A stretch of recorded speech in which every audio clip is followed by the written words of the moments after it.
ఈ question fluids అనే topic లో నుంచి ఇచ్చాడు.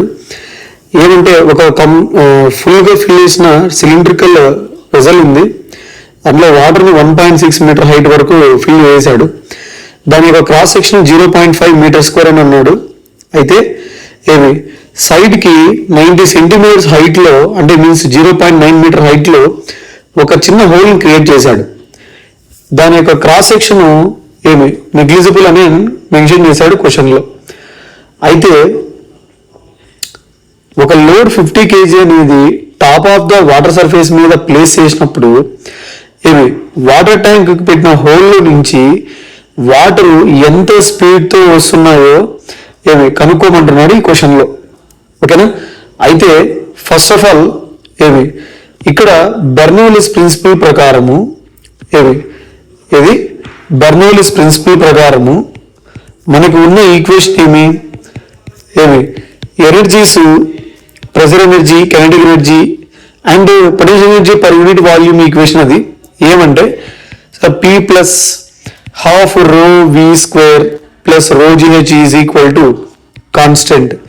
ఈ ఈక్వేషన్ నుండి మనము 2 పాయింట్స్ దగ్గర, అంటే ఈ పాయింట్ దగ్గర అండ్ ఇక్కడ రెండింటికి మనం ఇది అప్లై చేస్తే ఏమొస్తుందో చెక్ చేద్దాం. ఇక్కడ P అంటే ప్రెజర్. ఓకేనా? ఆ ప్రెజర్ ఎంత అంటే కన్నా ఒకటి డెఫినెట్లీ అట్మాస్ఫియరిక్ ఉంటుంది, అట్మాస్ఫియరిక్ ప్రెజర్. దాంతో పాటు మనం ఈ 50 kg మాస్ ని ప్లేస్ చేసాం కాబట్టి వాటర్ సర్ఫేస్ మీద దాని యొక్క ప్రెజర్ కూడా వస్తుంది.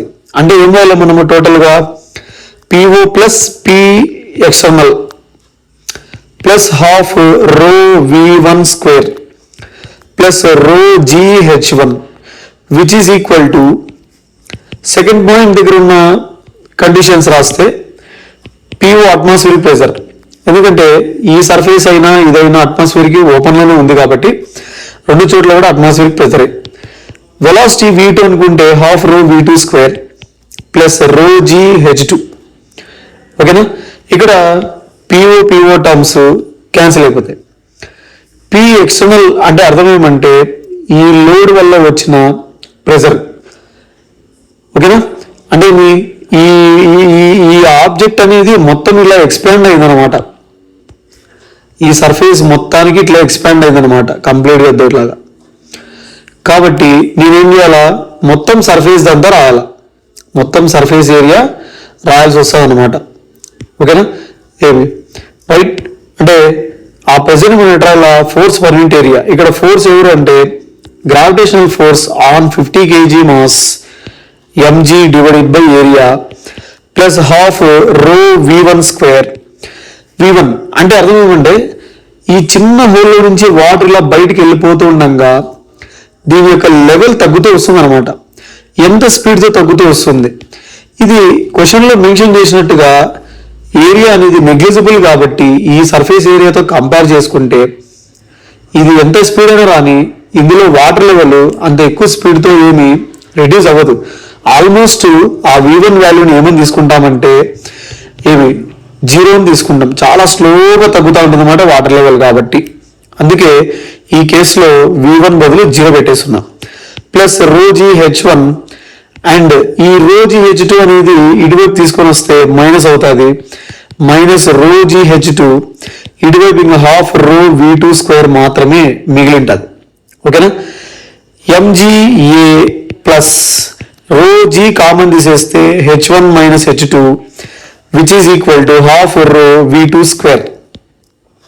ఓకే, వాల్యూస్ అన్ని సబ్స్టిట్యూట్ చేస్తే ఏమొస్తుంది అంటే sir mass 50 kg, G value 10, area 0.5 metre square అన్నాడు, means half metre square plus rho means density of water it is 10⁻3, G value 10. H1 అంటే ఫస్ట్ పాయింట్ 1.6 మీటర్ హైట్ లో ఉంది, రెండో పాయింట్ 0.9 మీటర్లో 9 మీటర్ హైట్ లో ఉందన్నమాట. ఓకేనా? ఈ హైట్ ఇది H1 and this is H2. Right. Next which is equal to half రో అంటే 10⁻3 మళ్ళీ density of water V2 square. ఈ 2 పైకి వెళ్ళింది అనుకోండి మల్టిప్లై అవుతుంది మొత్తము 50 × 2 100, 100 × 10 10⁻3 plus again 10⁻3. Okay, into 10 into 1.6లో 0.9 వెళ్తే 0.7 ఉంటుంది. Half into 10^3 v2 square. 10^3 అన్ని సైడ్స్ క్యాన్సిల్ అయిపోతుంది. ఇక్కడ ఏముంటుంది, 2 ఇటువైపు వస్తే కనుక మల్టిప్లై అవుతుంది రెండింటికి. ఇక్కడ ఏం మిగిలి ఉంటుంది అంటే 1 మిగిలి ఉంటుంది ఇంకా. సో 2 ఇంటూ 1 ప్లస్ ఓకే ఇదంతా ఇది 0.7 into 10 it is 7 which is equal to v2 square. Then v2 square is equal to 1 plus 7 8 is a 16 square ఇటువైపు వెళ్తే కన్నా root of 16 which will be 4 meter per seconds is the speed of the water coming out this small hole. Okay.